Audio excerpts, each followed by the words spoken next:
కావ్యకంఠ గణపతి ముని గారు మాట అనేవారు, భారతీయులందరూ వర్ణ వర్గ ప్రాంత లింగ ఆది వివక్షలు లేకుండగా అందరూ వేదమంత్రములతో భగవంతుణ్ణి ఆరాధించుకునే రోజు ఎప్పటికైనా ఈ దేశంలో వస్తుందా?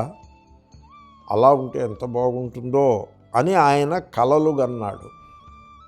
మరి ఆ రోజు ఈనాటికి కూడా వచ్చిందని చెప్పుటకు వీలు లేదు. కాబట్టి ఈ విధంగా సమాజంలో కాలక్రమంలో ఆ చరిత్ర యొక్క గతి యందు ఈ విధమైన దోషాలు ప్రవేశించాయి. ఆ విధంగానే మన హిందుత్వము బాగా దెబ్బతిన్నది. ఎంతోమంది శూద్ర అపశూద్ర కులముల వారు మైగ్రేట్ అయిపోయినారు ఇతర మతములలోనికి. దానికి మనము దోషము వారి యందు, అంటే వారికి సరైన దృఢమైన విశ్వాసము లేకుండుట, తర్వాత వారు ఏ మతంలోకి మైగ్రేట్ అయ్యారో ఆ మతానికి సంబంధించినటువంటి అధిపతుల యందు, అంటే పాస్టర్సు బిషప్స్ మొదలైన వాళ్ళు ధనాన్ని ప్రలోభాలను చూపి మతం మార్చారు అని వాళ్ళని విమర్శించుట, ఇది మనం చేస్తూ ఉంటాము. ఆ రెండు కూడా కరెక్టే అవ్వచ్చు. కానీ మరి మన దోషమే మాట ఏమిటి?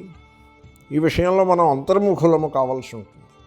ఇతరులను వ్రేలెత్తి చూపించడం ఆవశ్యకమైన చోట చేస్తూనే ఉన్నారు. చేయొద్దని కానీ చేయమని కానీ నేనేమి కితాబు ఇచ్చుటలేదు. మనం అంతర్ముఖులము కావాలి. అంతర్ముఖులమొకట అనగా మన యందలి దోషము చేతనే కదా శూద్ర అపశూద్రాదులందరూ కూడా ఇతర మతములలోకి వెళ్ళిపోయినారు. ఆ దోషమేమిటి? మనం ఏం చేసామంటే మానవ జాతిలో సగం స్త్రీలు, వాళ్ళకి సంస్కృతమునందు వేదమునందు అధికారము లేదు అని త్రోసిపుచ్చినాం. స్త్రీలకు ఏదో ముక్కుతూ మూలుగుతూ సంస్కృతం వరకు అనుమతి ఉంది తప్ప వేదమంత్రాలలో అనుమతి లేదు అని ఈనాటికి కూడా చాలా దృఢంగా ప్రతిపాదించి దాన్ని అనుష్ఠింపజేసే పెద్ద పెద్ద మత గురువుల యొక్క ప్రాబల్యము అధికముగా గలదు ఈనాటికి కూడా.